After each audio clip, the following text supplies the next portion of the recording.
আচ্ছা, একটা উপন্যাস যদি শুরুই হয় একটা হত্যাকাণ্ড দিয়ে, ডরেস লেসিংয়ের প্রথম উপন্যাস দ্য গ্রাস ইজ সিঙ্গিং ঠিক তেমনই। কিন্তু এটা কোনো সাধারণ গোয়েন্দা গল্প নয়, মোটেও না। চলুন আজ আমরা এই উপন্যাসের গভীরে ডুব দিই।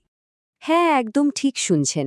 কোনো ভূমিকা ছাড়াই উপন্যাসটা শুরু হয় একটা অপরাধের খবর দিয়ে। একেবারে প্রথম লাইনেই আমাদের জানিয়ে দেয়া হয় যে মেরি টার্নার নামের এক মহিলাকে খুন করা হয়েছে। আর এই একটাই ঘটনা পুরো কাহিনীকে চালনা করে। কিন্তু আসল রহস্যটা কিন্তু কে খুন করেছে তা নিয়ে নয়, বরং আসল প্রশ্নটা হলো কেন সবাই ধরেই নিয়েছিল যে এমনটা তো হওয়ারই ছিল। কেন পুরো সমাজে ঘটনাটাকে এত স্বাভাবিকভাবে নিল? এই কেনর উত্তরই আমরা খুঁজব। তো আমাদের প্রথম পর্ব এক অবশ্যম্ভাবী হত্যাকাণ্ড আর এর প্রতি সমাজের শীতল প্রতিক্রিয়া। ভাবুন তো, মেরির খুনের খবর যখন ছড়িয়ে পড়ল তখন স্থানীয় শ্বেতাঙ্গরা কি করল? তারা ব্যাপারটা ধামাচাপা দেওয়ার চেষ্টা করল। তাদের মধ্যে একটা অদ্ভুত নীরবতা কাজ করছিল, যেন তারা সবাই আগে থেকেই জানত যে এমন কিছুই একটা ঘটবে। মানে ব্যাপারটা এমন যে এই হত্যাকাণ্ডটা কোনো আকস্মিক ঘটনা ছিল না, বরং সবাই যেন একটা নাটকের শেষ দৃশ্য দেখছিল, যার পরিণতিটা তাদের জানা ছিল। পুরো সমাজটাই ছিল একদল নীরব দর্শক, যারা চোখের সামনে একটা ট্র্যাজেডি ঘটতে দেখছিল, কিন্তু কেউ এগিয়ে আসেনি। আর এখানেই তৎকালীন ঔপনিবেশিক সমাজের আসল চেহারাটা বেরিয়ে আসে। আচ্ছা, তাহলে এখন প্রশ্ন আসে, মেরি টার্নার আসলে কে ছিলেন? এই ট্র্যাজেডির আগে তার জীবনটা কেমন ছিল? চলুন একটু অতীতে ফিরে যাই, দেখে নেওয়া যাক এই খামারে আসার আগে তার জীবনটা ঠিক কেমন ছিল। শহরে জীবনে মেরি ছিলেন পুরোপুরি অন্য এক মানুষ, স্বাধীন, আত্মনির্ভরশীল। তার জীবনটা ছিল বন্ধু, আড্ডা আর আনন্দে ভরপুর। একজন অবিবাহিত সেক্রেটারি হিসেবে সে তার সোনালি সময় কাটাচ্ছিল। তার পরের জীবনের সাথে এই ছবিটা মেলানোই মুশকিল। এই পার্থক্যটা দেখুন। একদিকে স্বাধীন, সামাজিক আর আত্মবিশ্বাসী এক জীবন, আর অন্যদিকে খামারে আটকা পড়া, একাকী আর হতাশ এক নারী। এই বিশাল পরিবর্তনটাই কিন্তু তার মানসিক বিপর্যয়ের আসল কারণ। কিন্তু এত সুন্দর একটা জীবন সে ছাড়ল কেন?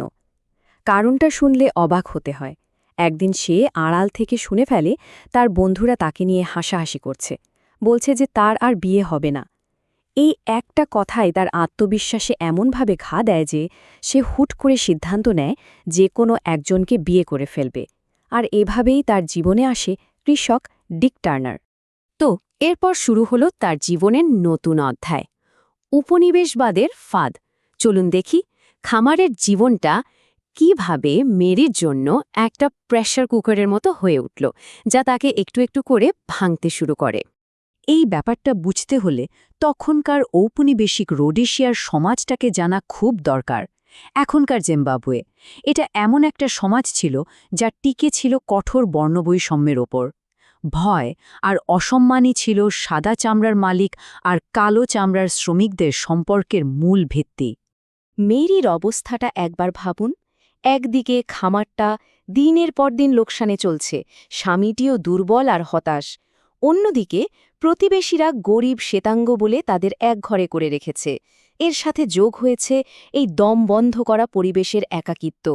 আর সবচেয়ে বড় চাপ ছিল প্রভুর ভূমিকা পালন করা, যা সে মন থেকে ঘৃণা আর ভয় দুটোই করত।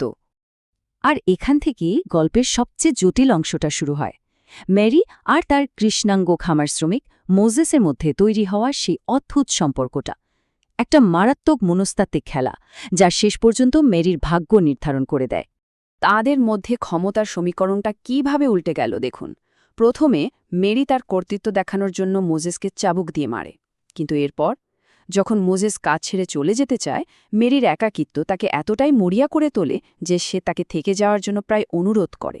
আর ঠিক সেই মুহূর্ত থেকে ক্ষমতার পাল্লাটা মোজেসের দিকে ঝুঁকতে শুরু করে।